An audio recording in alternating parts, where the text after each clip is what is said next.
I'm gonna give you one of the best examples that I've ever given. I do commercial spots for the dealership where I work, and one of the biggest things that they were trying to correct me on was the number. Let me pronounce it correct. Okay. 3. Well, me, it's 3. You know, 3. And they said, you know what? We tired of, you know, trying to make it happen.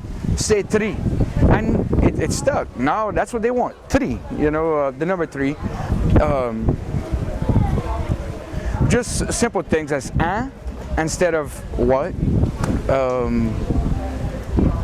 Shoot, there's so many. Ever start a sentence with may? Oh, of course. That's a given. That's a given. May you gonna come dance with me? May why? You know, just. May you will? Oh, wait. May I sure? But no, like, I've always lived in Bayou Pigeon when I was a kid. So when I went to high school in Baton Rouge, like words that I didn't know were French. I was like, what? like I was saying one day, oh man, my nan bought me a gift the other day for my birthday. Like, in a nan. What's a nan? I said, my nanny.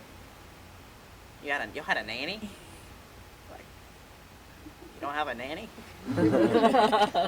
In Paran and like Mare, Padna. What's a padma? That would be your buddy. No, the Canadians say mochum.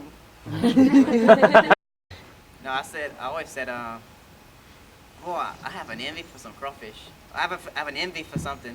You're like, what the hell's an envy? I was like, it's not a noun.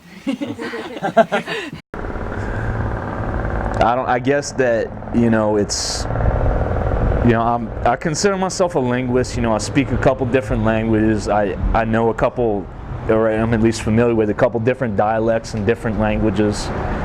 You know, I guess the big thing would be that, you know, it's not incorrect the way people speak English in Louisiana. It's not incorrect, it's just a dialect. I mean, you know, there's no reason to treat it like it's an incorrect way of speaking.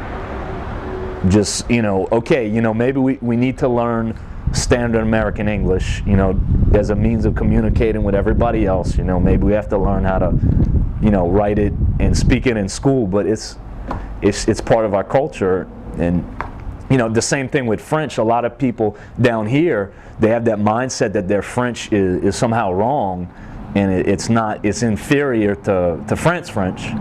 And you know, that's the thing. It's not inferior. It's just different.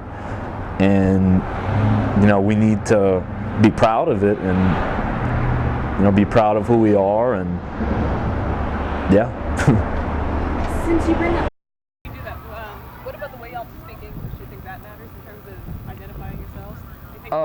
I think, yeah, at times.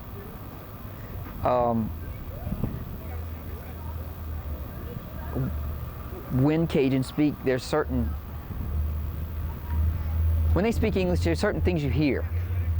I don't know how to describe it. It's word formation. It's word placement in sentences. It's this tendency to flip certain things, you know, drawing out certain sounds. I think it comes into play. I mean, I don't know how to describe it. I do know when I go home and I'm hanging out with my friends who are primarily Cajun, I speak differently.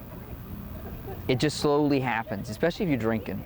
If you start drinking, it starts sliding in and out. And I think you hear some of it when I tell the Boudreaux and Thibodeau jokes or things like that, because that's how you're supposed to tell them.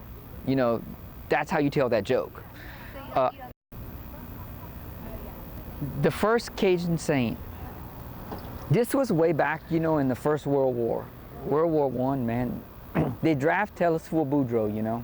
They draft him and put him in the army. And they find out Telesphore kind of smart, you know. So they put him on them artillery, and he was running big guns, you know, and fire. Well, one day, there was something wrong with that gun. It was jammed down in the barrel. So man, he comes around in the front of that barrel and he's reached around in there and he forgot to put the safety on, man, and he canonized himself. Not that funny, but. All right.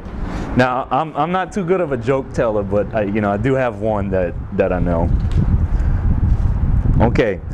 So Boudreaux and Thibodeau, they were going down the road, they were pulling a cart.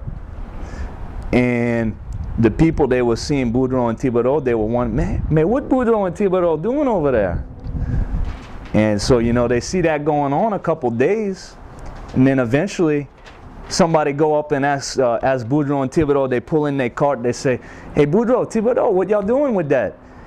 And Boudreaux, he said, man, we gonna build a spaceship. And so this person, they asked, man, what y'all gonna build a spaceship for? They said, man, we're gonna fly to the sun. And then this person, they just look at Boudreaux and Thibodeau, they say, man, you bunch of couillons, don't y'all know that you can't go to the sun? That's too hot over there. And Thibodeau, he said, oh man, that's okay, we're gonna wait till it's dark. Yeah. This is about, now I've heard this very Cajun, Okay. that when you cook a chicken, Uh-huh. you can put the end of that chicken, you can sit the chicken on a beer can. Oh, hell Is yeah, that you what can do y'all that. do? Well, And then you stuff yeah. the neck with a potato. Yeah, But what that you- is, and I've tried that, and it's wonderful. you just, it's a you fast stand easy- it up and it steams. The beer steams and Yeah. it steams the chicken. Yeah, yeah, you can do that. I don't know if it's Cajun. I mean, we did it, but it might just be a Southern thing, I'm not, I mean. No. I mean, that's where I heard it from, so I'm giving y'all They- credit. well, Absolutely. They could have invented it, I don't know. Well, it sounds... We invented most things.